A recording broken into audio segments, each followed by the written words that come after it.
Hello friends, स्वागत आप सबका यस प्लैनेट के डिजिटल प्लेटफॉर्म। तो जैसे हमने पिछली क्लास में फिजिक्स स्टार्ट कर दी थी और हमने लंबे चौड़े जो वादे आपसे किए हैं उन्हीं ही वादों को पूरा करने के सिलसिले में आप वापिस से आपके सामने उपस्थित हैं। सिलेबस आपका पूरा होगा, बराबर होगा, कंप्लीट होगा और सब चीज़ आपको समझ में भी आती चली जाएंगी। कोई दोहराया कोई दिक्कत इसमें आपको नहीं आएगी। मात्रक और विमाओं में हम बात कर रहे थे दोस्तों, मात्रक और विमाओं में हम डील कर रहे हैं फिलहाल।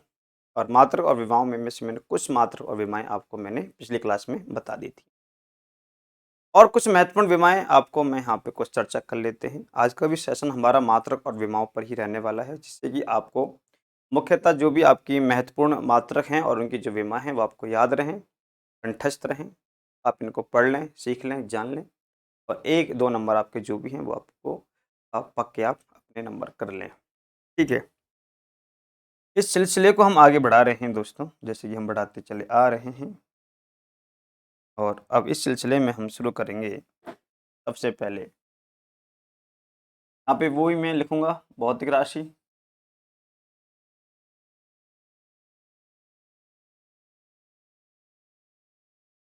इधर मैं वही भौतिक राशि लिखूंगा, इधर मैं इसकी विमा लिखूंगा, इधर मैं इसकी मात्रक की बात कर लूंगा।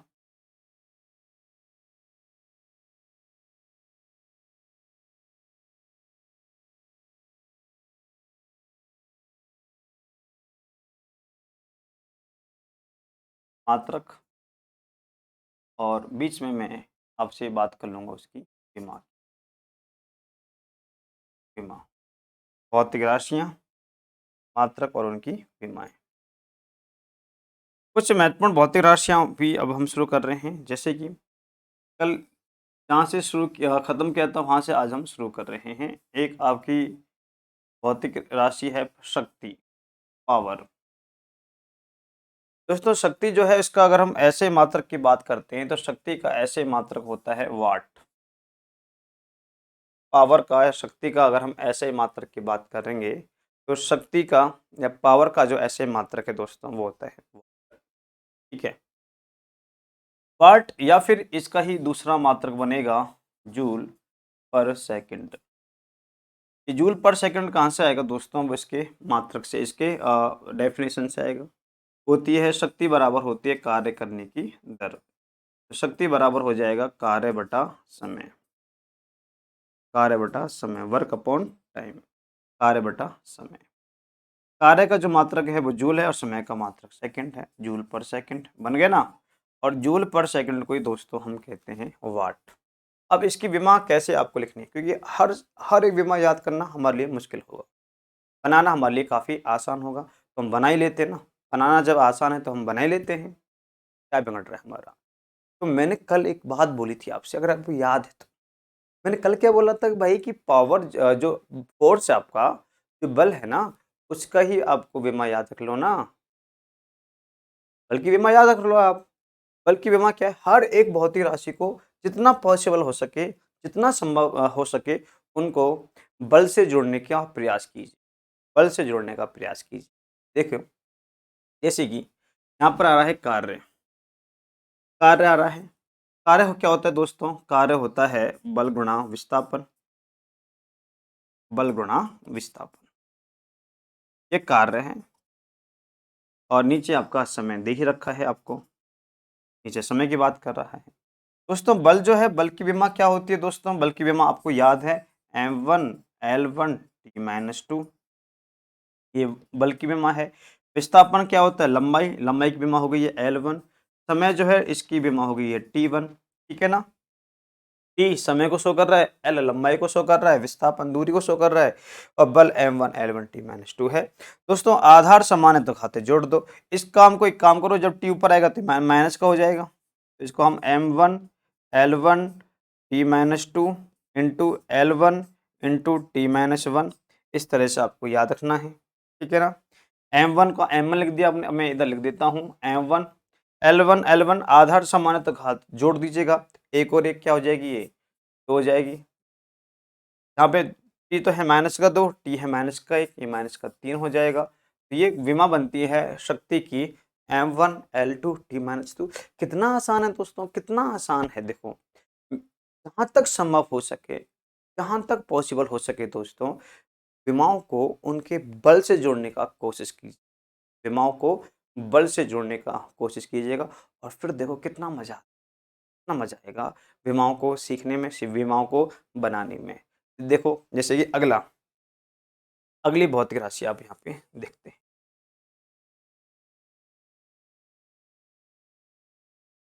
अगली भौतिक राशि देखते हैं भाई। एक आपने नाम सुना होगा, बलागुण, टॉर्क, बलागुण। दोस्तों बलागुण क्या होता है? ऐसा कोई बल जो किसी वस्तु को वृत्ताकार पथ में घुमाने के लिए आवश्यक होता है। ऐसा कोई भी बल जो वस्तु को वृत्ताकार पथ में घुमाने के लिए आवश्यक होता है, वृत्ताकार पथ में घुमा रहा है, तो उस वृत्ताकार पथ में वस्तु को घुमाने के लिए आवश्यक बल और बल की क्रिया रेखा से लंबवत दूरी, बल की क्रिया रेखा से एक लंबवत दूरी जो होती है दोस्तों, वो आपका बलाघूर्ण कहलाता। आपने कभी पढ़ा होगा T=R cross F vector. Torque, बलाघूर्ण जो होता है वो होता है बल और बल की क्रिया रेखा के मध्य की लंबवत दूरी, और F होता है बल। तो दोस्तों मैं अगर यहाँ पे बात करता हूँ आपसे, बहुत ही आसानी सी बात, बहुत ईजी सी बात, आसान सी बात है। देखो जैसे कि माना ये आपका कोई एक वस्तु है जिसको आप इस वृत्ताकार पथ में घुमाना चाहते हो। आप इस वस्तु पे लगातार कंटिन्यूअसली बल लगा रहे हो। ये इसकी क्रिया रेखा, यहाँ से इसका केंद्र है, इसकी दूरी है r। तो बल की क्रिया रेखा माना यह है, बल की क्रिया रेखा से उसके और बल के मध्य की जो लंबवत दूरी है और बल का जो गुणनफल होता है, ये आपका बलाघूर्ण कहलाता है। तो ऐसा बल जो वस्तु को वृत्ताकार पथ में घुमाने के लिए आवश्यक हो जाता है दोस्तों, वह आपका बलाघूर्ण कहलाता है। वो आपका बलाघूर्ण हो जाता है, वो आपका एक तरह से टॉर्क हो जाता है। इसकी मैं ज़्यादा अभी मैं ये डीपली नहीं जाऊँगा, क्योंकि अभी मैं आपको सिर्फ़ और सिर्फ़ मैं आपको यहाँ समझाने की कोशिश कर रहा हूँ। आपके विमाएँ मात्रक समझाने की कोशिश कर रहा हूँ दोस्तों। तो अगर मैं बलाघूर्ण का मात्रक देखूँगा, तो बल का मात्रक क्या होता है दोस्तों? न्यूटन।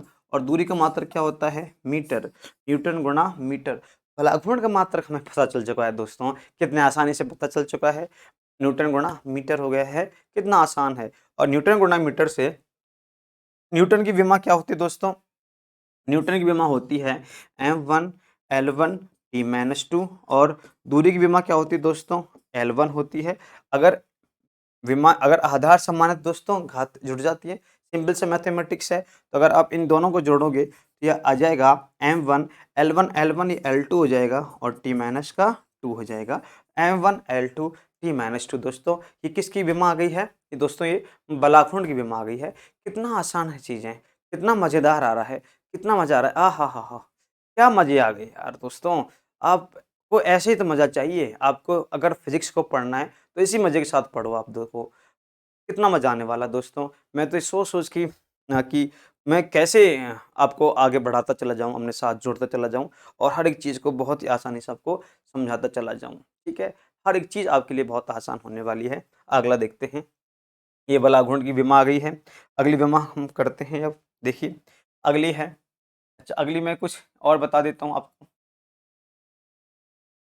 हुँ, मैं एक सिंपल सी एक लाइन लिख रहा हूँ, एक सिंपल सा वर्ड लिखा है मैंने, जड़त्व। गति का अगर प्रथम नियम आप पढ़ोगे, तो उस गति के प्रथम नियम की व्याख्या दोस्तों, उस फर्स्ट लॉ की व्याख्या दोस्तों, इसी जड़त्व के नियम से हुई है, इसी लॉ ऑफ इनर्शिया से हुई है। गति का प्रथम नियम दोस्तों, फर्स्ट लॉ ऑफ मोशन, गति का प्रथम नियम जड़त्व के नियम पर ही आधारित है। जड़त्व का नियम दोस्तों ये गैलीलियो ने दिया था। अंतर समझना है आपको। गति का प्रथम नियम दिया था न्यूटन ने। और गति का जो प्रथम नियम है दोस्तों वह जड़त्व के नियम पर आधारित है और जड़त्व का नियम देने वाले व्यक्ति का नाम था गैलीलियो।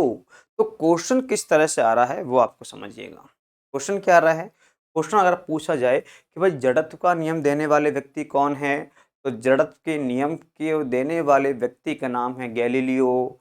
और जड़त्व के नियम पर कौन सा नियम आधारित है, गति का प्रथम नियम आधारित है। गति का नियम किसने दिया था, न्यूटन ने दिया। ठीक है, चलिए। जड़त्व होता है दोस्तों, मैं कहूं कि किसी वस्तु पर कितना जड़त्व है। आज तक कभी आपने सुना है कि इस वस्तु में इतना जड़त्व है, कभी सुना हो आपने?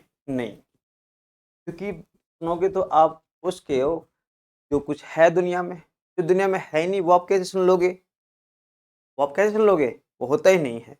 तो दोस्तों जो जड़त्व होता है, जो इनर्शिया होता है दोस्तों, जड़त्व का कोई मात्रक नहीं होता। ये कैसी राशि होती है, मात्रकहीन राशि,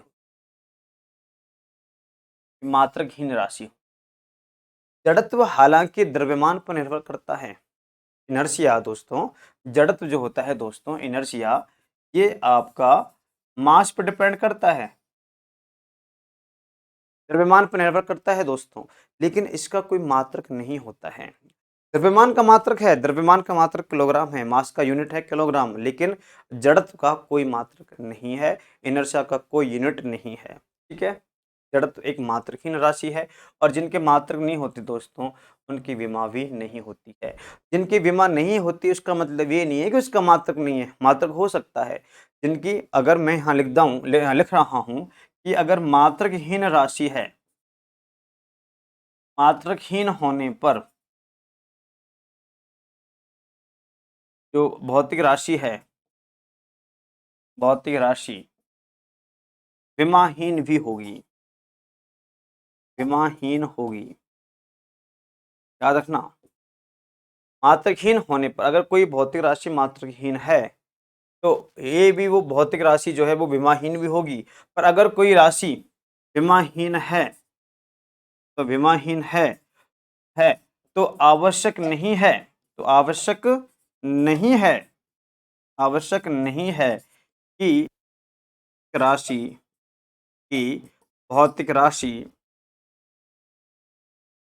मात्रकहीन होगी, भौतिक राशि मात्रकहीन होगी। ये जरूरी नहीं है, ना ना ना ना ना, ना बिल्कुल भी जरूरी नहीं है। ठीक है ना, उसकी हो सकता है कि उसका मात्रक हो, विमा ना हो, ये हो सकता है, ये पॉसिबल है। लेकिन अगर मात्रक नहीं है तो विमा होगी, ये इम्पॉसिबल, ये असंभव है, असंभव, असंभव।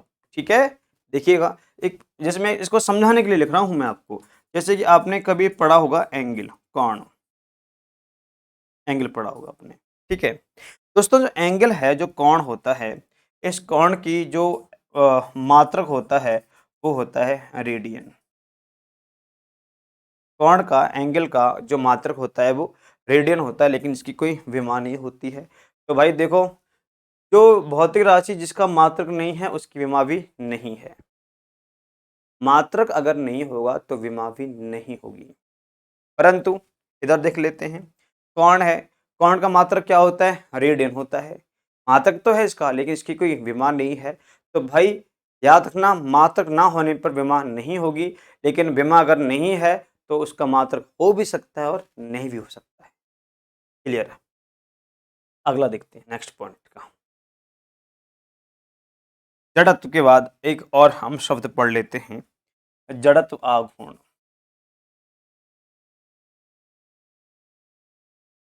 जड़त्व आघूर्ण, moment of inertia,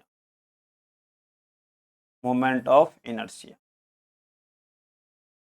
moment of inertia होता है आई बराबर एम आर स्क्वायर, इसका एक फॉर्मूला होता है, आई बराबर होता है एम आर स्क्वायर।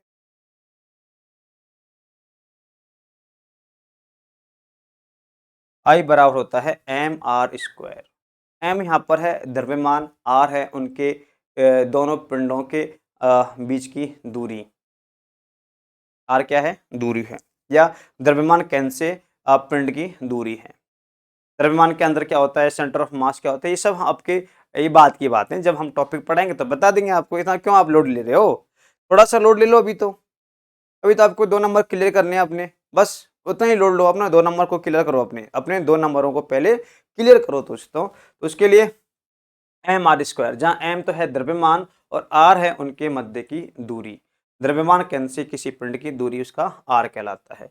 तो दोस्तों यहाँ से अगर मैं मात्रक निकालता हूँ इसका, तो यहाँ से मात्रक क्या निकलेगा दोस्तों, एम क्या है, द्रव्यमान है और द्रव्यमान का मात्रक होता है किलोग्राम, आर क्या है, दूरी है और दूरी का मात्रक क्या हो जाएगा, मीटर स्क्वायर हो जाएगा, क्योंकि आर स्क्वायर हो रहा है, आर का मात्रक है, दूरी का मात्रक होता है मीटर। तो दोस्तों मीटर का भी स्क्वायर यहाँ पर हो जाना है, मीटर का भी की यहाँ भी स्क्वायर हो जाएगा, तो ये हो जाएगा किलोग्राम मीटर स्क्वायर, ये हो जाएगा किलोग्राम मीटर स्क्वायर। अब इसके अकॉर्डिंग इसकी विमा बनानी है, तो हमको वही लिखना है, ये रहा आपका एम, ये रहा एल और ये था टी, ये कैपिटल आएगा, यहाँ एम स्मॉल हो गया हो, ठीक है ना। अब इसकी विमा कैसे बनाओगे तो देख लीजिएगा, जो जो आपको दे रखा है उसे उससे बिना विमा बना लो आप।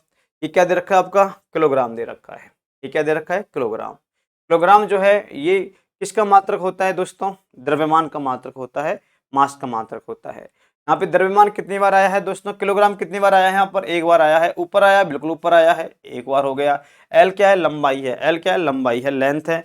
लंबाई का मात्रक क्या होता है दोस्तों, लंबाई का मात्रक होता है मीटर। अच्छा जो मीटर होता है, मीटर का मात्रक क्या, हाँ लंबाई का मात्रक क्या होता है, मीटर। यहाँ मीटर कितनी बार आया है दोस्तों, 2 बार आया है, ऊपर या नीचे, ऊपर है तो ये 2 बार हो गया। समय के बारे में कोई बात देने रखी है दोस्तों, जड़त्व का तो कोई मात्रक नहीं होता, जड़त्व का की तो कोई भी विमा नहीं होती है, लेकिन दोस्तों जो जड़त्व आघूर्ण है ना, इसका मात्रक भी होता है और इसकी विमा भी होती है। अगर कोई वस्तु रेखीय गति कर रहा है, सीधी रेखा में गति कर रहा है, तो उस स्थिति में वस्तु के अंदर जो जड़त्व होगा वो उसका रेखीय जड़त्व कहलाता है। लेकिन अगर कोई वस्तु वृत्ताकार पथ में घूम रही है, वृत्ताकार पथ में घूम रही है, यूं यूं ढूं ढूं ढूं ढूं इस तरह से घूम रही है, यूं यूं घूम रही है, इस तरह से घूम रही है, तो ये जो पिंड जो घूम रही है, जो वस्तु घूम रही है, ये एक्चुअल में घूमना नहीं चाहती है। कोई भी इंसान घूमना चाहता है क्या, आप घूमना चाहते हो, कोई आप घुमा रहा है, आप घूम रहे हो, ना ना ना ना, आप नहीं घूमना चाहते, ये भी नहीं घूमना चाहती है। लेकिन अगर एक बार ये घूम गई तो फिर ये रुकना नहीं चाहती है, तो फिर ये रुकना नहीं चाहती है। तो दोनों ही अवस्थाओं में, जब स्थिर अवस्था में थी और जब आपने इसको वृत्ताकार पथ में घुमाया था, तो ये वृत्ताकार पथ में आने के लिए विरोध कर रही थी कि नहीं मैं वृत्ताकार पथ में नहीं जाऊंगी, लेकिन आपने इसके जड़त्व आघूर्ण से भी ज्यादा बल लगा दिया है, ठीक है ना। तो जब ये मना कर रही थी कि नहीं मैं वृत्ताकार पथ में नहीं घूमूंगी, तो जब ये विरोध कर रही थी तो वो विरोध इसका जड़त्व आघूर्ण था, विरोध उसका जड़त्व आघूर्ण था। लेकिन आपने अगर उसके उस विरोध से ज्यादा, उस जड़त्व आघूर्ण से ज्यादा जब बल लगा दिया था, तो बेचारी घूमने लग गई, ठीक है। एक नल है, उसकी टोंटी है, बंद है नल, आपने उसको पकड़ के मरोड़ दिया, मरोड़ दिया, मरोड़ दिया। उस वक्त आपने उस पे, जब वो आप उसे घुमा रहे थे, आपने जब बल लगाया तो वो बल कहलाएगा बलाघूर्ण, और वो टोंटी भी अपने खुद की स्थिति में परिवर्तन का विरोध कर रही होगी, वृत्ताकार पथ में नहीं घूमना चाहती, लेकिन वो विरोध करेगी उस बल का, आपके द्वारा घुमाने का वो विरोध करेगी, वो विरोध उसका जड़त्व आघूर्ण कहलाएगा। तो अगर कोणीय वेग में, अगर कोणीय गति कर रही है, वृत्तीय गति कर रही है, तो उस वक्त आघूर्ण को, उस वक्त जड़त्व को हम जड़त्व आघूर्ण कहते हैं, और इसका जो मात्रक होता है दोस्तों वो किलोग्राम मीटर स्क्वायर होता है, वो किलोग्राम मीटर स्क्वायर होता है, और इसकी विमा M1 L2 और T0 हो जाती है। अगला देखते हैं, एक और शब्द है कोणीय संवेग।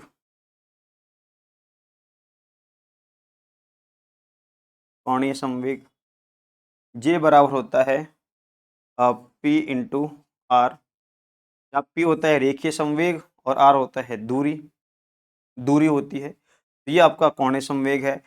इसको आप P equal to M V लिखोगे तो एम वी इंटू आर हो जाएगा, एम वी इंटू आर हो जाएगा। तो कोणीय संवेग जी, हालांकि आर इंटू पी होता है, अगर इसको मैं सदिश रूप में लिखना चाहूंगा, क्योंकि संवेग कोणीय संवेग ये सब सदिश राशियां हैं। तो अगर मैं इसको सदिश रूप में लिखना चाहूंगा तो J vector equal to R vector into P vector लिखना पड़ेगा। तो वो अभी उतना मैं अभी नहीं जाना चाहता हूँ। तो आप पूछोगे सर आगे पीछे कैसे कर रहे हो, हालांकि ये मैंने आपको बलागुण में मैंने लिख के बता दिया था, वहाँ पे आर मैंने पहले लिखी थी और एफ को मैंने बाद में लिखा था।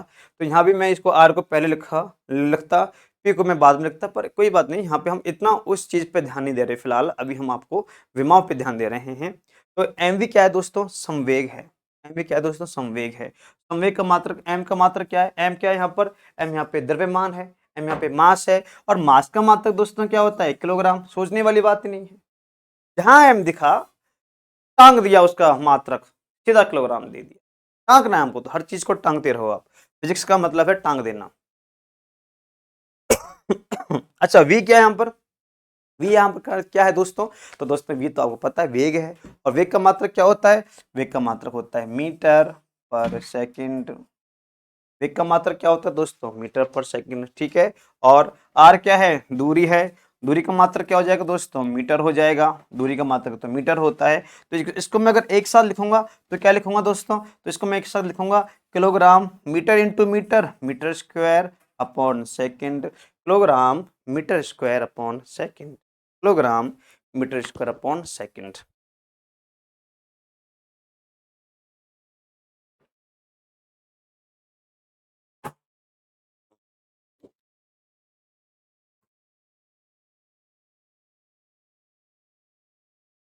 Kilogram metre square upon second.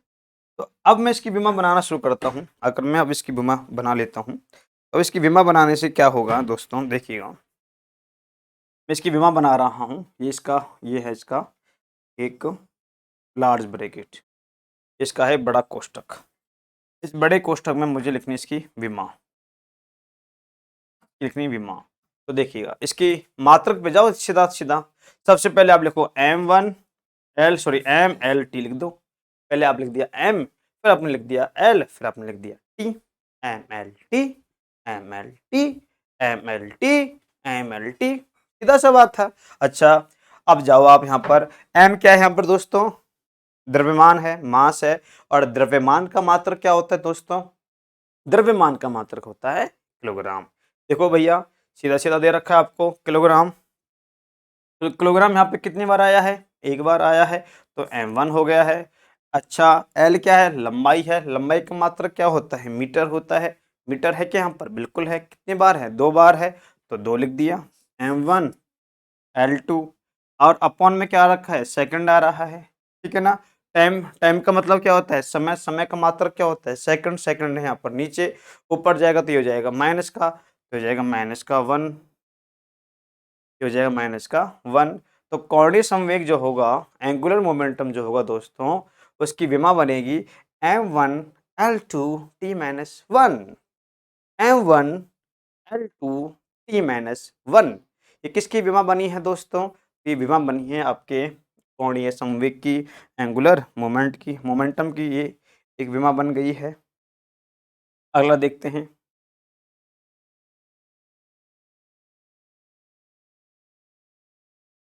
तीन चीजें लिखूंगा मैं आपको, तीन बातें लिखवाऊंगा आपको।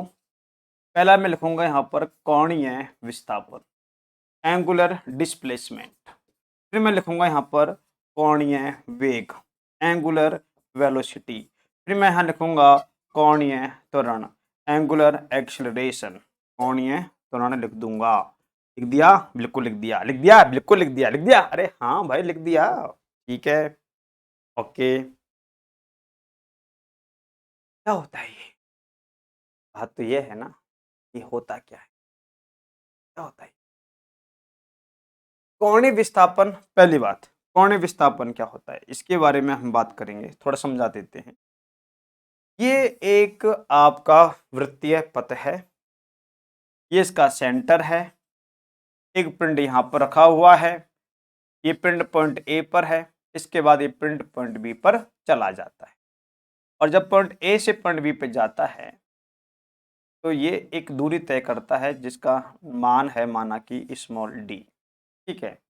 ओ से, ए से कहाँ गया, ये बी पे गया, और ये इसकी त्रिज्या है ही है, और त्रिज्या का मान तो हर बिंदु से समान होता है, ठीक है। तो किसी वृत्तीय पथ में, किसी वृत्तीय पथ में जब कोई पिंड बिंदु ए से बिंदु बी पे जाता है, तो यहां से यहां तक का अगर मैं इसे शॉर्ट डिस्टेंस मान लेता हूँ, बहुत ही एक लघुत्तम दूरी मान लेता हूँ, बहुत ही छोटी दूरी मान लेता हूँ, तो इसका विस्थापन कहलाएगा।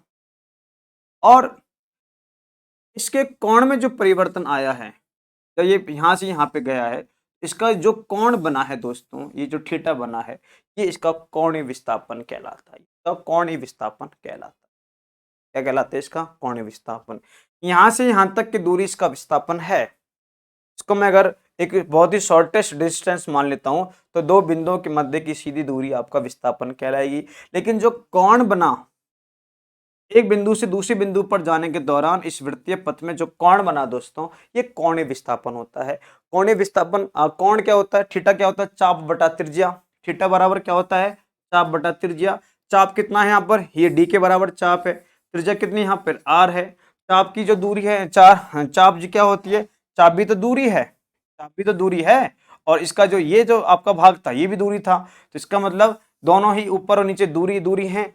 एक तरह से ऊपर का मात्रक भी मीटर, नीचे का मात्रक भी मीटर, और मीटर का कोई मात्रक नहीं होता है, और नहीं होता है तो कोणीय विस्थापन थीटा के बराबर होता है, तो इसका मात्रक क्या हो जाएगा दोस्तों? रेडियन हो जाएगा, और इसका कोई विमा नहीं बनेगी। कोणीय विस्थापन का जो मात्रक बन गया है दोस्तों, कोणीय विस्थापन का मात्रक बन गया है दोस्तों, कोणीय विस्थापन का मात्रक बन गया है दोस्तों रेडियन। रेडियन। और इसका कोई भी रेडियन की कोई विमा नहीं होती, जैसे कि मैं आपको पहले भी बता चुका हूं। ठीक है। कोणीय वेग, कोणीय वेग ओमेगा से शो करते हैं। ठीक है ना। रेखीय वेग और कोणीय वेग में संबंध होता है, वो होता है v equal to omega R. Omega यहाँ पर कोणीय वेग होता है, v यहाँ पर रेखीय वेग होता है। ठीक है ना। अभी मैं आपको रिलेशन बताने की कोशिश नहीं कर रहा हूँ, मैं तो आपको सिर्फ ओमेगा के बारे में बताना चाहता हूँ। कोणीय वेग क्या होता है दोस्तों? कोणीय वेग होता है आपका कोणीय विस्थापन बटा समय। क्या होता है? कोणीय विस्थापन बटा समय। ओमेगा बराबर हो जाएगा थीटा अपॉन टी, कोणीय विस्थापन अपॉन समय। तो कोणीय वेग का मात्रक क्या बन जाएगा? कोणीय वेग का मात्रक बन जाएगा रेडियन पर सेकंड, या 1/सेकंड। और इसकी विमा क्या बन जाएगी? देखो विमा बनाते हैं, एम लिखते हैं, एल लिखते हैं, टी लिखते हैं। ठीक है ना। रेडियन की कोई विमा नहीं होती, जैसे कि मैं पहले भी बता चुका हूं आपको। रेडियन की कोई विमा नहीं होती, जैसे कि मैं पहले बता चुका हूं आपको। रेडियन की कोई विमा नहीं होती, जैसे कि पहले मैं बता चुका हूं आपको। बात खत्म। देखते हैं अगला। अच्छा, रेडियन जो है इसकी तो कोई विमा है नहीं, इसको तो मैं हटा देता हूं। अच्छा, एम क्या है दोस्तों? एम मास है। एम मास है। द्रव्यमान का मात्रक क्या होता है दोस्तों? द्रव्यमान का मात्रक होता है किलोग्राम। किलोग्राम है क्या? नहीं है, हटो। एल, एल क्या है? लंबाई है। लंबाई का मात्रक है मीटर। क्या मीटर है? अरे मीटर भी नहीं है। ठीक है। टी क्या है? समय है। समय का मात्रक क्या है? सेकंड है। सेकंड है क्या? अरे है भाई, सेकंड तो है। हाँ, रुको रुको रुको भैया, सेकंड तो है, सेकंड तो है। और है तो है, तो और कहाँ है? नीचे है। ऊपर ले आओ, माइनस का 1 हो गया। तो अगर वेग होता दोस्तों, अगर वेग होता, देखिए वेग होता, v होता, तो इसकी विमा होती m0l1t-1।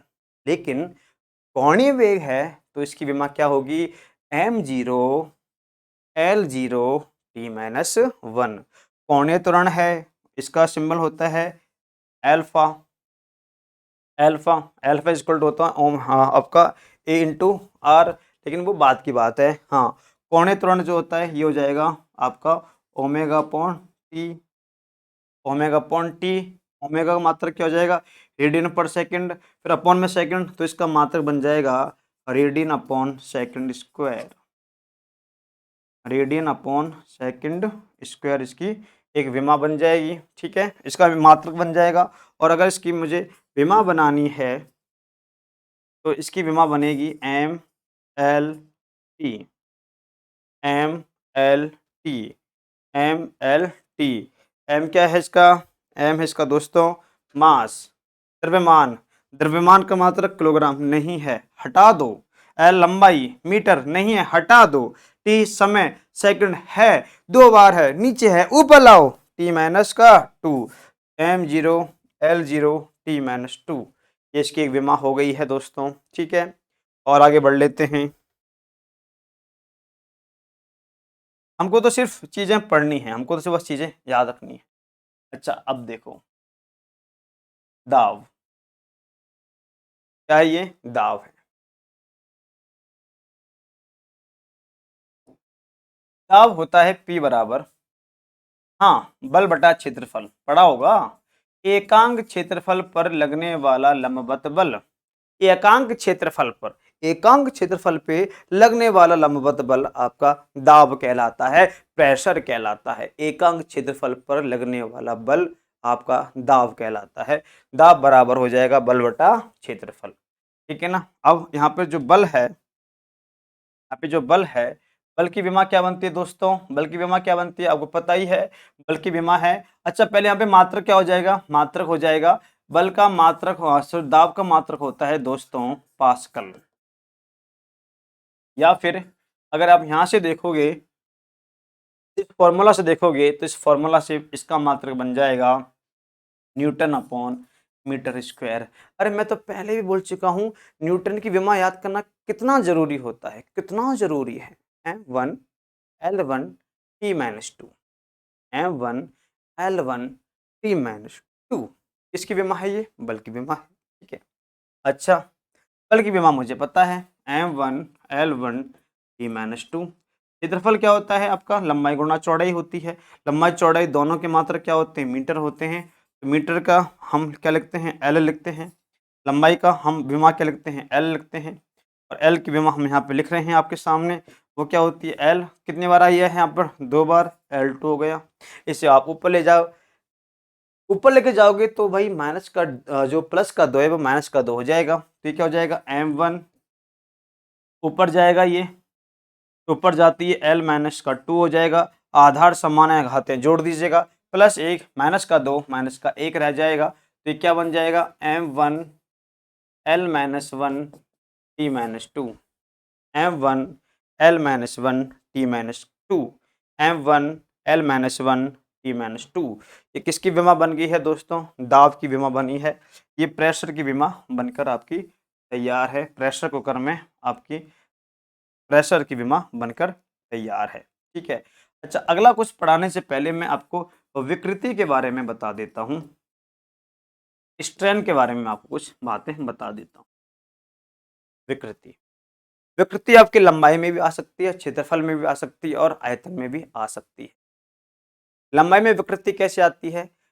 लंबाई में परिवर्तन अपन प्रारंभिक लंबाई, माना कोई वस्तु थी वो 10 मीटर की थी, उसको आपने खींचा, मरोड़ा, कुछ भी किया और अब उसकी लंबाई बढ़ के 11 मीटर के बराबर हो गई है। तो विकृति कितनी आई है? 1 मीटर की। कितनी आई है? 1 मीटर की आई है। प्रारंभिक लंबाई, सॉरी, लंबाई में परिवर्तन अपन प्रारंभिक लंबाई, उसकी विकृति कहलाएगी। इतनी % विकृति इसमें निकल के आई है। ऐसी क्षेत्रफल में निकल के आता है, क्षेत्रफल में परिवर्तन अपन प्रारंभिक क्षेत्रफल। आयतन में विकृति आती है, आयतन में परिवर्तन अपन प्रारंभिक आयतन। तो अगर मैं लंबाई, क्षेत्रफल या आयतन देखूं तो विकृति क्या हो जाएगी? जैसे कि लंबाई में परिवर्तन अपॉन प्रारंभिक लंबाई, लंबाई में परिवर्तन अपॉन प्रारंभिक लंबाई, ये तो हुआ इसका। लंबाई में परिवर्तन अपॉन प्रारंभिक लंबाई, लंबाई में परिवर्तन तो लंबाई आएगी और उसका मात्रक क्या होगा? मीटर। प्रारंभिक लंबाई का मात्रक क्या होगा? मीटर। मीटर से मीटर कैंसिल आउट हो जाएगा, कुछ बचेगा क्या? कुछ नहीं बचेगा। जैसे कि लंबाई में परिवर्तन क्या है कि पहले इसकी लंबाई थी 10 मीटर, अब बढ़ गई 11। तो लंबाई में परिवर्तन कितना आया? 1 मीटर का। 1 मीटर अपॉन प्रारंभिक लंबाई कितनी थी? 10। तो ऊपर भी मीटर नीचे भी मीटर, तो मीटर से मीटर गया ना। अरे गया, अरे जाने दो, जो गया उसको जाने दो, जो अपना था ही नहीं उसको जाने दो। हर किसी को जाने दो, जो अपना था ही नहीं दुनिया में उसको आप जाने दो, ठीक है। चलिए, विकृति का कोई भी मात्रक नहीं होता है, कोई भी इसकी विमा नहीं होती, इसका मात्रक नहीं होगा। असंभव है कि उसकी विमा हो, असंभव है, डंके की चोट पर लिख रहा हूं, असंभव है, ठीक है ना। तो विकृति की कोई भी विमा नहीं होती है, ठीक है, ये हमको पता चल चुका है। अब एक शब्द मैं लिख रहा हूं, प्रत्यास्थता गुणांक। प्रत्यास्थता गुणांक, प्रत्यास्थता गुणांक, प्रत्यास्थता गुणांक। देखिए प्रत्यास्थता गुणांक से भी पहले मैं एक लाइन और लिखूंगा आपको। प्रत्यास्थता गुणांक से पहले मैं लिखूंगा आपको प्रतिबल, स्ट्रेस, प्रतिबल दोस्तों। और प्रतिबल का मात्रक है दोस्तों एकांक क्षेत्रफल पे लगने वाला बल प्रतिबल कहलाता है। मतलब कि इसका मात्रक भी या तो पास्कल होगा या आप इसको न्यूटन अपॉन मीटर स्क्वायर से लिख दोगे। प्रतिबल स्ट्रेस है, इसका मात्रक या तो आप पास्कल लिखोगे या तो आप इसका मात्रक क्या लिखोगे, पास्कल लिखोगे, या पास्कल के अलावा इसका मात्रक आप क्या लिख दोगे, इसका मात्रक आप लिख दोगे newton upon metre square, newton upon metre square इसका मात्रक लिख दोगे आप। ठीक है, अगर इसका मात्रक आपने न्यूटन अपॉन मीटर स्क्वायर लिख दिया है तो इसकी आप विमा भी लिख दोगे। इसकी विमा, क्योंकि मैं दोबारा इसका लिखने से मतलब नहीं है, आपने दाब की विमा सीख ली है, तो प्रतिबल और दाब का मात्रक दोनों का समान है। अगर मात्रक समान है तो इसकी विमा भी समान होगी। m1 t-1 sorry m1 l-1 और t-2, m1 l-1 t-2, ये इसकी विमा बन जाएगी प्रतिबल की। अब मैं सीधा सीधा रुख करता हूँ प्रत्यास्थता गुणांक पर। अब मैं बात कर लेता हूँ थोड़ा सा प्रत्यास्थता गुणांक पर। चलो प्रत्यास्थता गुणांक, हुक्का नियम पढ़ा है आपने, इलास्टिसिटी कोएफिशिएंट पढ़ रहे हो आप, इलास्टिसिटी मॉडुलस पढ़ रहे हो आप, इलास्टिसिटी मॉडुलस, प्रत्यास्थता गुणांक पढ़ रहे हो आप दोस्तों, प्रत्यास्थता गुणांक तो पढ़ रहे हो आप दोस्तों, प्रत्यास्थता गुणांक तो पढ़ रहे हो आप, पढ़ रहे हो, लेकिन लेकिन लेकिन क्या आप हुक्का नियम पढ़ रहे हो?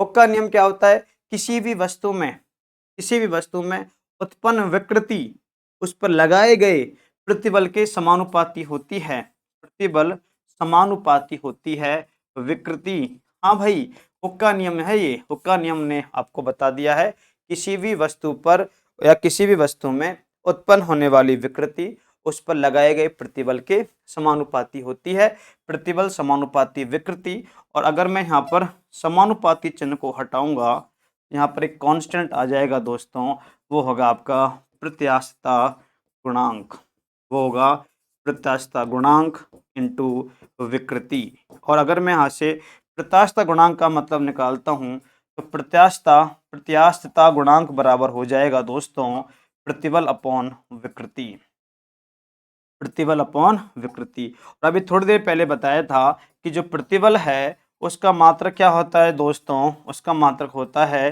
पास्कल, और विकृति का कोई मात्रक नहीं होता। तो ध्यान रखना कि दोस्तों प्रत्यास्थता गुणांक का मात्रक भी होता है पास्कल या न्यूटन अपॉन मीटर स्क्वायर, या फिर न्यूटन अपॉन मीटर स्क्वायर होता है।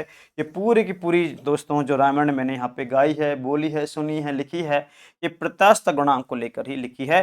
हुक्के नियम के द्वारा हमको ये बात समझ में आती है। ये हुक्का नियम है आपका, प्रतिबल समानुपाती विकृति और प्रतिबल बराबर हो जाएगा प्रत्यास्थता गुणांक गुणा विकृति, और प्रत्यास्थता गुणांक बराबर हो जाएगा प्रतिबल अपॉन विकृति। प्रतिबल का मात्रक पास्कल होता है और विकृति का कोई मात्रक नहीं होता, तो इसका एक मात्रक आता है पास्कल या न्यूटन अपॉन मीटर स्क्वायर। ठीक है, अच्छा, अगर ये इसका मात्रक है तो विमा भी वही बन जाएगी, इसकी विमा बनेगी m1 l-1 t-2, m1 l-1 t-2, ये प्रत्यास्थता गुणांक की विमा बन जाती है। प्रत्यास्थता गुणांक की विमा हमारे सामने बनकर तैयार हो गई है। ठीक है, अगला देखते हैं, एक और इम्पोर्टेंट लाइन देखते हैं हम यहाँ पर। वो इम्पोर्टेंट चीज क्या है यहाँ पर देखते हैं। हाँ भाई, आपने ये तो पढ़ा होगा, सार्वत्रिक गुरुत्वाकर्षण नियतांक, सार्वत्रिक गुरुत्वाकर्षण नियतांक आपने पढ़ा होगा जी, कैपिटल जी, कैपिटल जी, इसका मान होता है 6.67 गुणा 10⁻⁻11, मात्रक होता है इसका newton metre square upon kilogram square. प्रत्यास्थता जो आपका सार्वत्रिक गुरुत्वाकर्षण नियतांक जो है दोस्तों, सार्वत्रिक गुरुत्वाकर्षण नियतांक का मान होता है 6.67। पॉइंट आपको साफ दिख जाए इसलिए मैंने पॉइंट को और गहरा कर दिया है। 6.67 गुणा 10 की घात -11। 6.67 गुणा 10 की घात -11। मात्रक इसका newton metre square upon kilogram square. ठीक है, ये कहाँ से आया, ये मात्रक कहाँ से आया, ये बात जानना बहुत जरूरी है। आपने गुरुत्वाकर्षण बल F बराबर पढ़ा होगा G m1 m2 upon r square. तो G बराबर हो जाएगा, यहाँ से F का यहाँ पे मल्टीप्लाई कर दो, F r स्क्वायर हो जाएगा। m1 m2 को आप नीचे ले आओ तो अपॉन में m1 m2 आ गया, अपॉन में m1 m2 आ गया।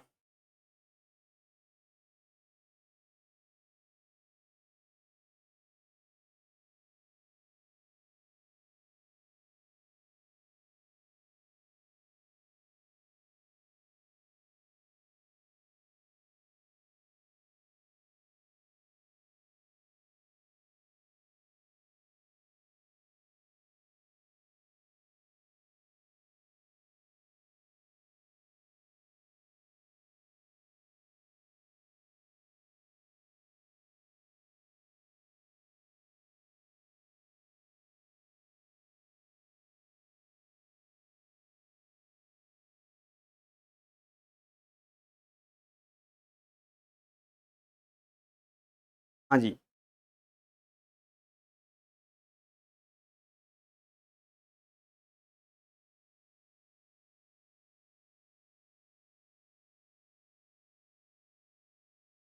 हाँ भाई देखो, G बराबर हो गया F r square upon m1 m2। F क्या है दोस्तों, गुरुत्वाकर्षण बल। बल कोई सा भी हो, बल का मात्रक तो न्यूटन होता है। R क्या है दोस्तों, दूरी है। दूरी कोई सी भी हो, इसका मात्रक मीटर स्क्वायर होता है। ठीक है ना, दूरी का मात्रक तो मीटर होता है, लेकिन स्क्वायर है तो मैंने स्क्वायर यहाँ पे लिख दिया है। m1 यहाँ पर है दोस्तों मास, मास को हम कहते हैं द्रव्यमान। m2 यहाँ पर है मास, इसको हम कहते हैं द्रव्यमान। और द्रव्यमान का मात्रक होता है किलोग्राम। द्रव्यमान का मात्रक होता है किलोग्राम, और 2 किलोग्राम है। m1 भी मास है, m2 भी मास है, इसका भी मात्रक किलोग्राम है, इसका भी मात्रक किलोग्राम है। तो किलोग्राम का किलोग्राम से मल्टीप्लाई कर दिया तो ये हो जाएगा किलोग्राम स्क्वायर। इसका मात्रक क्या निकल गया है दोस्तों, newton metre square upon kilogram square. Newton metre square upon kilogram square. मैं फिर बोल रहा हूँ कि न्यूटन की विमा याद रखना कितना जरूरी होती है। तो न्यूटन की विमा याद रखो, न्यूटन की विमा है m1 L1 T माइनस का 2। m क्या है दोस्तों, metre.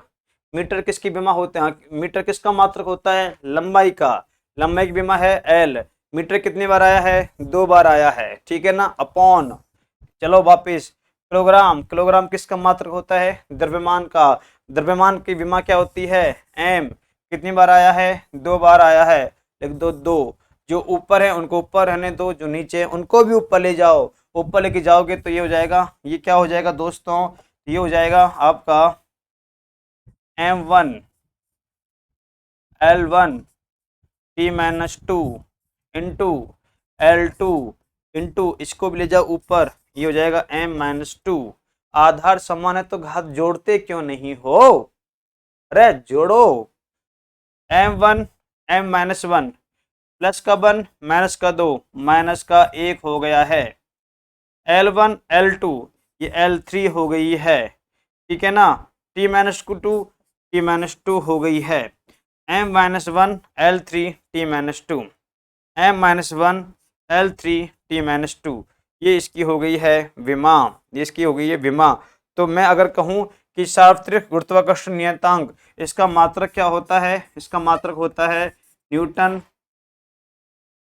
Metre square upon kilogram square. और इसकी विमा क्या होती है दोस्तों, वो होती है m minus 1 L3 T minus 2, m minus 1 L3 T minus 2, इसकी विमा होती है। सार्वत्रिक गुरुत्वाकर्षण नियतांक की ये विमा हो जाती है, सार्वत्रिक गुरुत्वाकर्षण नियतांक की ये विमा बन जाती है। एक दो और विमा आप देख लीजिएगा दोस्तों। हाँ भाई, एक आपने नाम सुना होगा पृष्ठीय तनाव, सरफेस टेंशन। पृष्ठ तनाव, सरफेस टेंशन, टी बराबर होता है एफ अपॉन एल, टी बराबर होता है एफ अपॉन एल या फिर डब्ल्यू अपॉन ए, कार्य बटा क्षेत्रफल, बल बटा लंबाई, एक किसी भी द्रव के स्वतंत्र पृष्ठ की एकांक लंबाई पर लगने वाला बल, किसी द्रव के स्वतंत्र पृष्ठ की एकांक लंबाई पर लगने वाला बल क्या होता है क्या नहीं होता है, सब छोड़ो ना, हम हैं ना, बताएंगे दोस्तों बताएंगे, रुको तो सही, जानो तो सही, मानो तो सही, ठहरो तो सही, ठीक है। चलिए, पृष्ठ तनाव T बराबर होता है F अपॉन एल,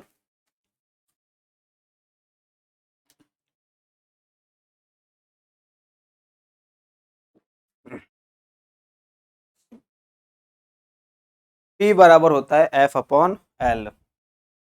F क्या है, बल है, बल का मात्रक क्या है, मीटर है, L क्या है, लंबाई है, इसका मात्रक क्या है, मीटर है। या फिर यहाँ देखो, कार्य क्या है, कार्य है आपका W क्या है, कार्य है, कार्य का मात्रक क्या है, जूल है, अपॉन ए क्या है, क्षेत्रफल है, क्षेत्रफल का मात्रक क्या है, मीटर स्क्वायर है। इसके दो मात्रक हैं, लेकिन मात्रक किसी एक भौतिक राशि के अगर एक मात्रक है, दो मात्रक है, तीन मात्रक है, चार मात्रक है, पांच मात्रक है, छह मात्रक है, 100 मात्रक है, 1000 मात्रक है, लाखों मात्रक हैं, लेकिन उस भौतिक राशि के मात्रक चाहे हजारों हों, लेकिन विमा तो एक ही होगी, एक ही होगी। इसके कितने मात्रक हैं, दो, लेकिन पृष्ठ तनाव की विमा एक ही बनेगी। वो क्या बनेगी, अब चाहे आप इससे बना लो चाहे इससे बना लो, बल से बनाना थोड़ा आसान होता है, मैं दोनों से बना के बता दूंगा आपको। बल न्यूटन, न्यूटन की विमा क्या होती है, m1l1t-2, m1l1t-2, और मीटर क्या है, लंबाई, लंबाई की विमा क्या है, L1, L1 से L1 कैंसिल आउट हो गया, मतलब कि L जीरो हो गया है, तो क्या हो गया, m1l0t-2, m1l0t-2। और अगर मैंने आपको कार्य की विमा भी बताई हो तो कार्य की विमा बल की विमा से बन जाती है, पर मैं सीधी लिख रहा हूँ m1l2t-2, ये रही कार्य की विमा। m क्या है, लंबाई है, मीटर है यहाँ पे तो, पर मीटर किसका मात्रक है, लंबाई का मात्रक है, विमा क्या बनेगी, l कितने बार है, 2 बार, तो 2 से घट के 2 क्या हो गया, 0, तो क्या रह गया, m1l0t-2, m1l0t-2, m1l0t-2। तो चाहे दोनों की कितनी भी विमा क्यों ना हो, सॉरी चाहे किसी भी भौतिक राशि की चाहे कितनी भी हो मात्रक, एक हो, दो हो, 10 हो, 15 हो, 20 हो, 100 हो, कितने भी हों, लेकिन इन सब की लेकिन इन सब की मैं फिर बोल रहा हूँ, लेकिन इन सब की जो विमा होगी वो एक ही होगी। तो इस वीडियो में भी हमने कुछ खास और महत्वपूर्ण भौतिक राशियाँ और उनकी विमाओं के बारे में अध्ययन किया है, कुछ खास चीज़ मैंने आपको बताई हैं, ठीक है। मात्रक और विमाएं फिर मैं बोल रहा हूँ कि काफ़ी महत्वपूर्ण चीज़ है, काफ़ी बहुत इंपॉर्टेंट चीज़ है, कई बार आपके एग्जाम में, कई बार सॉरी हर बार आपके एग्जाम में आते हैं, हर एक एग्जाम में आते हैं, तो बहुत इंपॉर्टेंट एक चैप्टर है, आपको पढ़ना है, समझना है, लिखना है। कोई दिक्कत, कैसी दिक्कत कहीं भी हो, हम आपके सामने हमेशा उपस्थित है, ठीक है। आप हमारे साथ जुड़िएगा, हमारे साथ हाथ मिलाइएगा, कदम से कदम कदम चलते रहिएगा, और कदम से कदम चलते चलते चलते चलते और हम एक लक्ष्य पे हम पहुंच जाएंगे। दोस्तों ध्यान रखना, किसी भी बहुत एक, मैंने नहीं कहा, कोई किसी व्यक्ति ने बोला है कि आप उड़िए, जितनी मर्जी उतनी उड़िए, उड़ते रहो, उड़ नहीं सकते हो तो आप दौड़िए, दौड़ो, दौड़ नहीं सकते हो तो आप चलिए, चल नहीं सकते हो तो आप रेंगिए, लेकिन आगे बढ़ते रहिएगा, आगे बढ़ते रहो। तो आपको भी दोस्तों लगातार ऐसे ही आगे बढ़ते चले जाना है, और हमारे साथ आप जुड़ते रहिएगा, ठीक है। आपकी क्लासेस ऐसी ही डेली चलती रहेंगी, लाइव क्लासेस भी स्टार्ट हो जाएंगी। जीएस प्लैनेट के एप्लीकेशन को एक बार आप इंस्टॉल कर लीजिएगा। सेकंड ग्रेड साइंस आरपीएससी के द्वारा जो आयोजित होगा उसमें सारी की सारी फिजिक्स मैं अकेला कवर करूंगा, आपके सहयोग से, आपके प्यार से, आपके विश्वास के साथ, ठीक है। कोई दिक्कत, कोई परेशानी मैं यहाँ पे नहीं आने दूंगा। थैंक यू, धन्यवाद।